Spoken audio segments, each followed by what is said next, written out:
guys, Jess here with Mixed Reviews. If you don't know the show, we collect a bunch of reviews from around the net and tell you what everyone said. Now before we get into it, yes, we're still breaking up the show into little pieces this week. I know a lot of you hated it in the comments, but just bear with us as we try out a few new things. You can also see all the new episodes of Mixed at the URL below, or just click the top links if you're on YouTube. Right, so now it is time for Crysis 3. IGN's Tristan Ogilvie was a big fan of the sci-fi shooter. He said that while it's not quite a next-generation experience come early, it's a superbly controlled, tightly paced, and tactically flexible shooter. He loved the visuals and story, but did have a few issues with occasionally vague objective markers and clunky vehicle sections. He gave it an 8.5, which counts as great on IGN's scale. Now the mixed average was slightly lower at a 79%.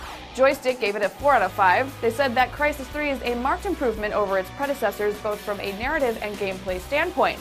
However, they weren't too impressed with the vehicles in the game, which they called less than inspired.